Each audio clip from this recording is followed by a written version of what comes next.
Seguimos en Buenas tardes Uruguay, momento de recibir a Paula Baliato. Ella es integrante de la Secretaría de la Plataforma de Infancias y Adolescencias y trabaja también en la Asociación El Civil El Abrojo. Bienvenida. Hola Paula, ¿cómo andás? Gracias. No, gracias a ti por aceptar la invitación y por venir. Gracias por la invitación. En el 18 y el 20 se va a celebrar esto de la Semana de las Infancias y las Adolescencias, organizado por esta plataforma. Sí. Hoy por hoy veníamos conversando de algunos otros temas, pero el nombre es Ponete a la altura, y uno podría pensar que para hablarle a un infante o a un adolescente hay que achicarse, y en este caso creo que lo que se reclama es exactamente lo contrario. Sí. Bueno, es la tercera edición que hacemos de la Semana de los Derechos, en el marco del 20 de noviembre, que se celebra el Día Internacional de los Derechos de las Infancias y las Adolescencias. Y bueno, y el lema, ya hace 3 años que el lema es Ponete a la altura, que es un llamado, una invitación a que como sociedad nos pongamos literal y metafóricamente a la altura. Literalmente a la altura en el sentido de ponernos en sus pies, en sus zapatos, de tener su punto de vista, de hacer lugar a su voz, y en lo metafórico de ponernos a la altura, en realidad, como país, de los desafíos que tenemos como país en materia de infancia y adolescencia, ¿no? Uh-huh. Tenemos una deuda social que es histórica, que es que es histórica, que ya desde en los 80 del siglo pasado, 1980, ¿no? Juan Pablo Terra acuñó el término de la infantilización de la pobreza. Eso es un fenómeno estructural que tiene el Uruguay, que sigue y sigue, y la pobreza no es solo la pobreza monetaria, es lo que se llama la pobreza multidimensional, que tiene que ver con deprivaciones o con dificultad que tienen las infancias y las adolescencias de acceder al bienestar social. Bueno, ¿a qué? A una educación de calidad, a una salud de calidad, a una vivienda de calidad. Nosotros decimos, y eso por suerte en este año ha ido ganando un poco de terreno en los diálogos que hemos tenido con el sistema político y con otras autoridades, de que los niños no están en un repollo, eso es evidente, no están solos, pero digamos, no viven solos, son parte de familias. Entonces las políticas hacia las infancias tienen que ser políticas hacia niños, hacia familias, que tienen niños a cargo, ¿no? Porque los niños son pobres porque son hijos de familias pobres, que tienen precarización del trabajo, que vienen también de esa reproducción intergeneracional de la pobreza. Y está bueno que aclares eso, porque muchas veces el término pobreza infantil hace como que yo no tengo nada que ver. Y los niños no tienen que ser ni pobres ni ricos. Si estamos hablando, porque la pobreza uno enseguida la asocia con lo monetario, dinero. Que está bien, tiene una dimensión. Pero no los que solo tienen que tener el dinero, en el caso de únicamente lo monetario, son es las la familia o los referentes. Entonces digo, nos hace cargo a nosotros los adultos. Totalmente, ¿no? Eso ya hay datos también, que el 100% de la pobreza en el Uruguay, del 100% de las personas pobres en el Uruguay, el 44% son personas menores de 18 años. El otro 44% son personas que están a cargo, son adultos que tienen a cargo personas de menores de 18 años. O sea que si Uruguay terminara con la pobreza infantil y la asociada, o sea, esas familias, no habría más pobreza. O sea, solo un 12% de la pobreza en el Uruguay es de personas que no tienen nada que ver con niños, digamos, que no tienen hijos, que no son niños en sí mismos o adolescentes, y que no tienen hijos a cargo. Entonces es necesario mirar el tema de manera integral. Hay que mirar el mundo del empleo. Las personas pobres, los pobres tienen trabajo, no es que los pobres no tengan trabajo, tienen trabajo, pero tienen trabajos precarizados o muy precarizados, o en el marco de la informalidad. Entonces las respuestas ya a esta altura sabemos, porque eso ya se sabe, que tienen que ser integrales, interinstitucionales, y tienen que ser prioridad, porque también pasa que el año pasado, fíjense, nacieron 31.000 niños nada más. Son muy poquitos nacimientos se está hablando justamente que bajan los nacimientos. Ahora te quiero hacer una pregunta. Hay una idea muy instalada de que las familias más pobres son las que más hijos tienen. ¿Eso es así o no? Bueno, eso está cambiando ahora. Eso está cambiando. Porque todo un tema, ¿no? También poder uno planificar con qué va a poder en la vida. Sí, ¿verdad? Sí, yo no soy demógrafa, Sí, pero... sí, pero te lo quería preguntar porque de pronto era un dato que lo estaban manejando. Pero sí ¿no? están habiendo cambios a nivel abruptos también a nivel demográfico en el Uruguay, y está habiendo un tema con la natalidad, o sea, con la natalidad y con la fecundidad, y en realidad es un fenómeno en todos los sectores sociales que se tienen menos hijos. Tendríamos que o sea, pueden haber muchas preguntas en torno a por qué las mujeres tienen menos hijos, ¿no? Porque hay explicaciones de distinto tipo. La colocación del implante subcutáneo como anticonceptivo en el Pereira Rosell ha hecho que la caída haya sido significativa en aquellas mujeres que de contextos vulnerables. Y también en el embarazo adolescente. Y eso es una buena noticia. Eso es una buena noticia. Sí, embarazo adolescente sí.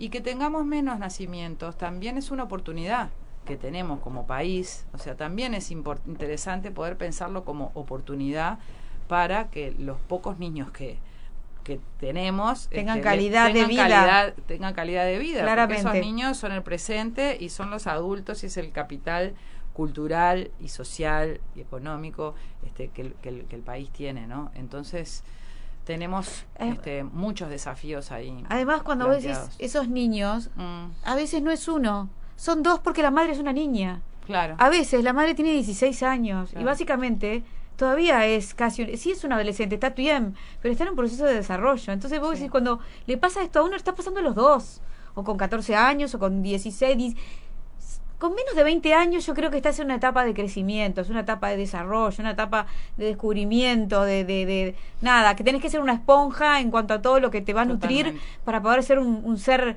digamos, pleno, para poder cuidar. Cuando tenés 15 años y tenés un hijo, ahí no es un niño, son dos niños. Claro. Sí, ¿verdad? Que se están perdiendo una oportunidad.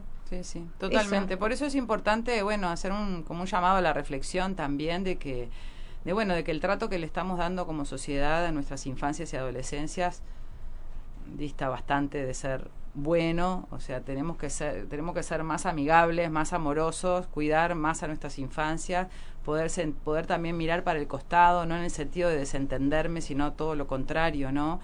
En el sentido de involucrarme, porque que no nos gane esa cosa de, como yo con los míos, yo con mis hijos me acomodo y esto no es un problema mío, porque a la larga es un problema de todos, porque vivimos en sociedad. Entonces, claro, pero también la pregunta es, nosotros como padres de niños que más o menos tuvieron una vida sana, ¿qué podemos hacer básicamente, no? En esto que planteas vos. Bueno, se puede, estar sensibilizado. Igual si está resuelta la dimensión económica, que nuestros hijos acceden a lo material, digamos. Que comen en su casa, ponele, lo más simple. También hay otras necesidades que tienen los niños. También los niños de sectores medios y de sectores altos, vemos también que hay mucha soledad en adolescentes, que no tienen igual voz en las instituciones educativas, en las instituciones sanitarias, por más que sean hijos de ricos, ¿no? Nosotros tenemos carencias también como sociedad. Las infancias de sectores medios y sectores altos también están un poco lejos del Estado, porque cuando pasan situaciones, ¿no? Hay fenómenos de violencia, por ejemplo, que lamentablemente son bastante democráticos. A veces se dice, las paredes de los pobres son más finas que otras paredes. Pero entonces hay temas, obvio, más importantes y urgentes en las infancias en situación de pobreza, pero también hay otros temas que abarcan a las infancias todas, que tienen que ver con la falta de voz, de falta de lugar para dar su opinión, la falta de políticas culturales, por ejemplo, para las infancias y las adolescencias, que es prácticamente inexistente. Tener servicios de calidad, que esos servicios puedan ser esos servicios públicos universales, que sean universales y que sean de calidad. Hay mucho para hacer. ¿A qué servicios te referís en general? A servicios sociales, a servicios culturales, a servicios deportivos, donde puedan ir el hijo del doctor y el hijo del trabajador dependiente, digamos. Hay sociedades que son clubes deportivos, decís vos, clubes donde pueda ir, deportivos, claro. sí, espacios deportivos, Sí, sí. espacios donde puedan generarse integración. Ujú. Paula, Digamos, tenemos bastantes cosas para... Sí, está todo para muy hacer. complicado, ¿no? Porque incluso hablando del territorio, perdón que te corté, Leo, ya te pensando en lo que vos decís, ¿no? Incluso a nivel de territorio también nos empezamos a aislar con los hechos Claro. de violencia, que entra una ambulancia y no puede entrar porque Claro. o roban todo, o bueno, terminan también lastimando a la gente de servicio de salud, y es como que también se empiezan a generar Totalmente. áreas con el área roja, el Bueno, área... y ahí es que necesitamos al Estado, Claro. ¿no? Ahí es que necesitamos al Estado, a un Estado presente. El Estado, ¿qué viene a hacer? Viene a igualar a los diferentes. Ujú. Nosotros, los seres humanos somos todos diferentes, pero aparte de diferentes y diversos, somos desiguales, porque tenemos desigual acceso a... y bueno, y en una democracia se requiere un Estado fuerte que pueda igualar el acceso de los y las diferentes a las oportunidades, a los recursos, a los servicios. Y nosotros en este momento, claro, estamos teniendo lamentablemente muchos territorios donde el Estado se ha replegado, y eso ha dado avance a grupos criminales, a economías ilegales. Se están matando niños como nunca había visto en mi vida. Y ¿quiénes son los más indefensos? Naturalmente los que se pueden defender por sí mismos menos, ¿no?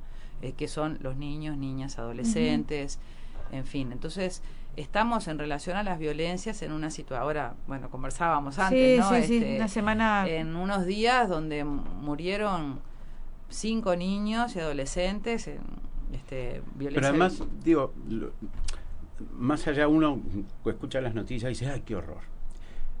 Pero ¿qué hago? Porque el horror me paraliza. Claro, sí. Si uno ve, un adolescente fue muerto a manos de la policía, otro adolescente a manos de su padre, otro, es decir, unos por el Estado o el exterior, otro en el ámbito privado, otro niño en manos de la madre, o sea que otro género también. Sí. Otro en el living de su casa, entraron 2. Otro por la violencia criminal. O sea que la familia, la madre, el padre, la policía, que son quienes deben cuidarte, los delincuentes, o sea que la violencia está en todos lados. Sí, o sea, y ojo, no quiero decir con esto que, bueno, somos todos violentos y claro. Me desentiendo. Pero es un llamador, como la violencia, como vos decías, en este caso está siendo muy democrática, lamentablemente. Lamentablemente. Y bueno, nosotros un poco lo que estamos planteando como organizaciones, como movimiento social, lo que le planteamos al sistema político es que esto debe declararse una emergencia nacional en relación a la situación de las violencias, que es necesario que gane quien gane, el 25 de noviembre, el 26 de noviembre, se esté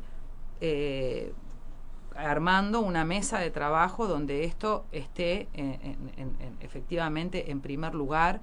Hay temas sobre los cuales hay que poner en agenda. ¿Qué pasa con las armas? ¿De dónde salen todas estas armas que circulan? ¿Quién las está controlando? ¿Por qué no se pueden controlar mejor? ¿Qué pasa cuando asesinan a un niño? Bueno, cuando lo asesinaron ya lo asesinaron. ¿Qué pasa con esa familia, con los hermanitos de ese niño o de ese adolescente muerto? ¿Dónde está el servicio de atención? ¿Qué pasa con los compañeritos de escuela de ese niño? ¿Qué pasa con ese barrio? Entonces hay mucho para hacer en materia de prevención, ni que hablar, de reparación del daño, y son muchas las instituciones que se tienen que involucrar. No es un tema solo del Ministerio del Interior. Es del Ministerio del Interior, claro, porque hay un delito y hay que perseguir ese delito, pero es también un tema de salud y de salud pública. Es un tema de educación, en el caso de la violencia vicaria, ¿no?, que se le llama cuando en la violencia de género mayoritariamente es el hombre para dañar a la mujer daña al hijo o al niño, y la forma extrema es cuando los mata. No es el primer caso han habido otros. Entonces necesitamos que entre también el sistema educativo, necesitamos el área social. Entonces es un tema que no se resuelve de manera simple, y necesitamos desnaturalizarlo mucho. O sea, ¿qué podemos hacer el ciudadano de a pie? ¿Qué puede hacer el ciudadano de a pie? Bueno, conmoverse es un primer paso, no ser indiferente, reclamar, decir, ahora digo, no mirar para el costado, hoy decía mirar para el costado para involucrarme, pero no, porque hay veces cuando saltan esas cosas y, todo se sabía, ¿no? Cuando saltan situaciones de explotación sexual. Pero esto era un secreto a voces. Todos lo sabíamos. Todos sabíamos que fulano... bueno, entonces capaz que hay que actuar un poquito, hay que estar más alerta, hay que estar más atento. Vos hablabas de los partidos políticos, estamos a punto de cambiar de presidente, independientemente del partido que lo gane. Este domingo va a haber un debate, supongo que el tema también está dentro de los temas acordados por los dos partidos para desarrollar, y yo compartía con la audiencia algunos de los puntos del compromiso por la primera infancia redactado por el periodista Gabriel Pereira, con el acuerdo, para que lo redactara él además, de los dos partidos o de los dos candidatos, supongo respaldados también por su partido, a la presidencia. Este documento creado o escrito por Gabriel Pereira fue firmado públicamente, digo porque lo exhibieron en las redes, sus correspondientes videos, cada candidato firmando y diciendo por qué estaba firmando. Es decir, que en un año donde hemos visto todas las diferencias que los candidatos tienen, hasta por demás si se quiere, vemos que en esto están de acuerdo, porque los 7 puntos están clarísimos, los dos saben qué es lo que están firmando. Está bien, es un acuerdo de un periodista, pero que ellos hacen público. Uno de los puntos es fortalecer multidimensionalmente el acompañamiento a las familias que viven en contextos críticos y en las que haya niños menores de 2 y 3 años. Este es un punto. Dotar presupuestalmente a las leyes, ¿no?, que acompañan entonces también esta problemática para que no sea simplemente letra muerta. Aumentar las partidas existentes que tenga como principal objetivo la primera infancia. O sea, en estos 7 puntos, podríamos ampliar, están de acuerdo. ¿Qué importancia tiene esto? Que, repito, no es ni vinculante políticamente, por ahí hay otros temas que se escapan, pero que uno de los dos presidentes que vamos a tener estén de acuerdo los dos. Bueno, buenísimo. Buenísimo además que haya surgido una iniciativa de un comunicador, de un ciudadano comunicador, está muy bien, marca también la importancia que tiene el tema, y me parece que está muy bien.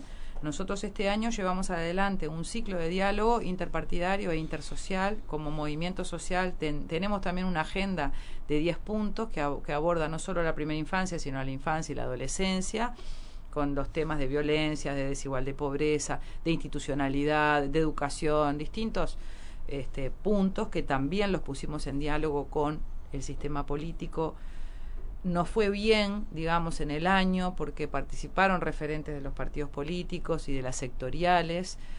Bueno, nos parece que el tema está ahora, bueno, hay que ver del dicho al hecho, que lo veremos, no sé, en 15 días o en adelante, ¿no? Después del resultado. Cuando empiecen. Sí, yo me imagino las organizaciones guardándose este documento. Sí, bueno, siempre el archivo no y teniéndolo a favor o en contra. No, como les digo, y teniéndolo para usar o decir, mirá. Nosotros de allí salieron estas jornadas que les contaba. Bueno, ahí se tiraron también un montón de acciones y bueno, que también las pusimos en diálogo con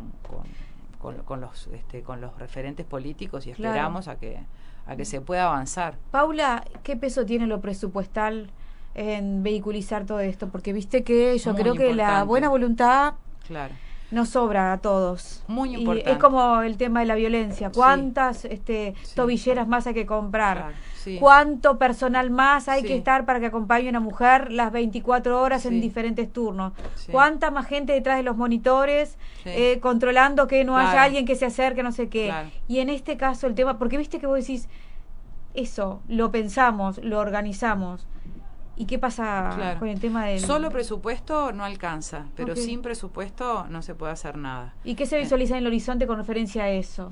Y bueno, y hay que verlo, ahí empieza la pugna y los acuerdos políticos, porque también hay que, o sea, hay pugna de intereses en la frazada, hay una frazada Sí, que sí, uno sí, la tapa tira por un uno y lado. otro no.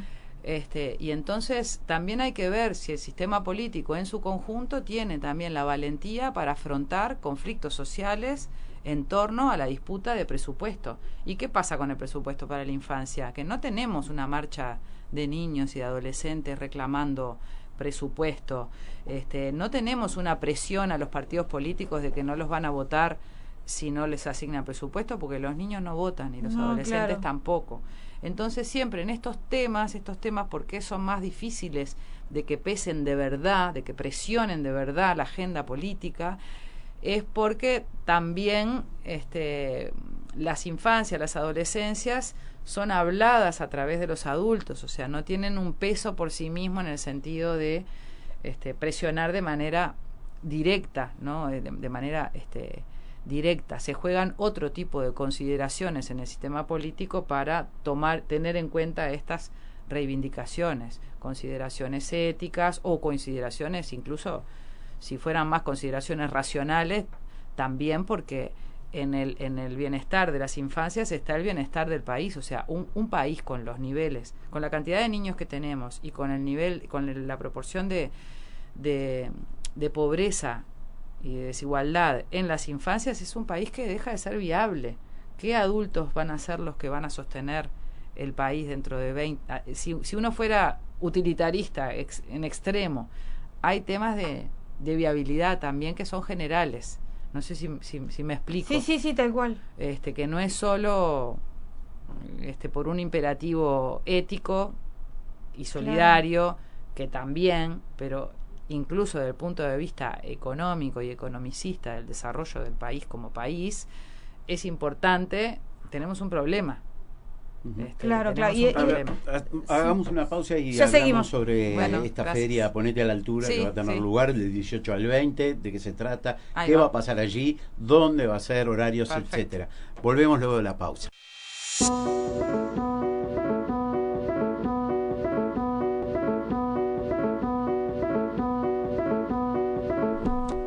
Bueno, muy bien, estamos charlando aquí con Paula Baleato, integrante de la Secretaría Plataforma de Infancias, Adolescencias y coordinadora de la Asociación Civil El Abrojo, muy a propósito de esta semana de los derechos de las infancias y adolescencias, y resulta que del 18 al 20 va a haber actividades. Sí, bueno, es la tercera edición, montamos una carpa en la Plaza Libertad. Ahí en esa carpa este año lo que va a haber es una especie de gran cabildo de niños y adolescentes que van a estar trabajando en torno a derechos, con una consigna, si fueras presidente, ¿qué medidas tomarías sobre el derecho a la educación, el derecho a la salud, al hábitat y la vivienda, el derecho a la participación, al acceso a la justicia y a una vida libre de violencias? Entonces se van a hacer talleres, van a ir pasando grupos de chiquilines. Y el miércoles, eso va a pasar lunes y martes, el miércoles entre las 13 y las 14 va a haber una mesa de cierre, y ahí se convocó a políticos y autoridades para que los chiquilines les presenten a ellos y ellas sus propuestas. Fueron invitadas las dos fórmulas, no sé si nos podrán acompañar, pero quizá alguien de su entorno cercano a recibir las propuestas de los chiquilines. Afuera de la carpa van a haber actividades culturales, recreativas. Tenemos un montón de puestitos que van a estar, kiosquitos que van a estar mostrando cosas hechas por grupos de gurises de todo el país, de la área metropolitana fuertemente, pero también va a venir gente de otros departamentos, y va a haber un escenario de muestra que ahí también lunes y martes y miércoles van a estar, los protagonistas van a ser los chiquilines mostrando danza folclórica, danza, rap, murga, carnaval de las promesas. Bueno, y ya es nos pone muy contentas esto de sacar el tema a la calle, tomar el espacio público. Sí. Ya es el tercer año y está divino estar ahí en la Plaza Libertad con con la temática, ¿no? La gente se involucra, siempre me queda como esa duda, viste que esto que Sí. está planteando vos se plantea en diferentes áreas, en el área de la medicina también, que a Claro. veces te dicen, bueno, ¿querés saber si tenés la carpa instalada para hacerte un examen, por ejemplo? Sí. Pero la pregunta es si realmente responde Sí, la sí, gente. Sí, la gente ¿Sí? responde, y sí, la gente que está de paso, paran, preguntan, conversan, son receptivos, juegan, porque hay también una propuesta muy lúdica para, bueno, son las infancias, ¿no? Que por suerte traen el juego y hay súper buena recepción. Paula, y volviendo al tema de la violencia, ¿qué pasa? Porque nosotros estamos hablando aquí desde la capital, pero es muy diferente la situación en las zonas rurales, otros departamentos, Sí. que en la capital hay el acceso de repente a otros servicios de acompañamiento y sostén. Muchísimo más, o sea, sí, ahí el Estado hay menos servicios, los servicios están, en el interior, o sea, en el interior de los departamentos es bastante más acuciante la situación, porque los servicios, los pocos que hay, están concentrados en las capitales de los departamentos. Claro. Y hay los servicios de atención a la violencia, por ejemplo. No tengo ahora los números así en la cabeza, pero en algunos casos son servicios regionales, así que ni siquiera hay en las capitales de los departamentos, ¿no? La presencia de técnicos también, de técnicos del área social, de psiquiatras en algunos departamentos. Bueno, la del salud país mental es muy Sí. muy poco. Muy, sí. Sí. Servicios Entonces, permanentes, ¿no? Muchas veces sí, van claro. por unos días y nada. Servicios permanentes, claro. Entonces, sí, digamos, si bien el grueso de la población está concentrado en Montevideo y área metropolitana, pero también hay infancias en el resto de los departamentos, también están estas problemáticas, y hay veces que mucho más, porque al estar más lejos del Estado, hay situaciones mucho más hay niños que se dan, por acuciantes. ejemplo, en algunos Bueno. lugares que están muy fuera de lo que sería, ¿no? Las instituciones legales para poder Sí, manejar sí, ese sí. tipo de cosas. Se dan Bueno, niños. ahora había salido también estos días una noticia, ¿no? De una niña de 12 años que estaba en Bichadero, en Sí. Rivera, en una boca De pasta base, sí. pasta base, conviviendo con un adulto. Todo el tema de las relaciones abusivas, o sea, todavía hay muchas sospechas sobre la mujer y sobre las niñas, socialmente, ¿no? Socialmente. ¿Sospecha en qué sentido? Sospecha, ¿Qué se como que es sospecha? la sospechada, algo habrá Como hecho. que se sigue discutiendo que lo ella bus- provocó. Que ella provocó, que ella lo buscó, que habrá pasado. Entonces, eso lo que uno le llama las malas víctimas, ¿no? Hay buenas víctimas y malas víctimas. Y las víctimas de este tipo de delitos, de los delitos de explotación sexual, por ejemplo, o de los delitos de abuso sexual, son víctimas que socialmente les cuesta mucho, o sea, a la sociedad, correr ese velo de sospecha, de que no, bueno, porque tenemos además gente muy poderosa. Tuvimos la Operación Océano, tuvimos el caso del ex senador de la República, tuvimos el caso de la Posta del Cangrejo, ¿no? Señores empresarios con mucho poder, pero que después socialmente se nos presentan como pobre señor fue engañado, no me mostró la cédula, yo pensé que era menor. Entonces, como que se invierte, todo ¿no? Se invierte. Entonces el victimario pasa a ser la víctima, y la víctima el victimario. Y tenemos chiquilinas, en situación, digamos, en situación de exclusión, con poco poder, con que socialmente se presenta todo al revés. Es el mundo del revés, donde en realidad son las que engañan, las es que la carnada provocan fácil, digamos, porque a los pobres hombres que ingenuamente confiaron en... O sea, esas situaciones, ¿no? Donde los abogados defensores de estas personas, hombres y mujeres, Sí, lo van a claro. defender de Sí, esa sí, manera, sí, porque claro. es su cometido. Sí. Donde los propios hombres, la forma de justificar su accionar ante sí mismos y ante sus familias, Sí. sea victimizarse. Claro. ¿Qué pasa con los operadores judiciales? ¿Hay una preparación para bueno, este tipo? Porque eso es de última, cuando el conflicto llega a los estrados judiciales, alguien toma la decisión, claro, y no necesariamente tienen que ser más allá de lo que digan en los argumentos que utilicen. Claro. ¿Qué pasa con los operadores judiciales? Bueno, yo creo que todos y todas somos hijos e hijas de nuestro tiempo, y todos los profesionales, o sea, formamos parte de esta sociedad, y entonces estos temas que son más culturales, morales, religiosos, en algunos casos atraviesan a todas las profesiones. Entonces podemos tener médicos o personal del sistema de salud que a una niña de 12 años, si viene con un embarazo, le planteen que tiene que seguir adelante y que no vean allí un abuso de poder ni una violación. Pasó hace unos años, que fue toda la discusión, no sé si recuerdan, de una niña de 11 años en el Pereira Rosell, que le dieron a elegir a ella si quería seguir o no con el embarazo.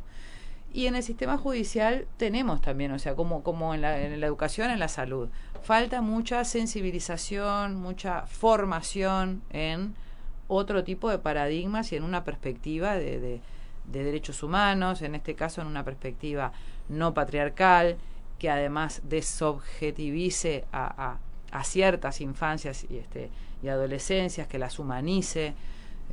Falta, sí, porque bueno, se ve de todo, ¿no? Se ven sentencias que están a favor de este tipo de cosas, y se ven de las otras, ¿no? Uh-huh. Entonces hay ahí una tarea de sensibilización, de formación en todos los sectores, en el sector educativo, en el sector de la salud, en el sector judicial, en los medios de comunicación. Uh-huh.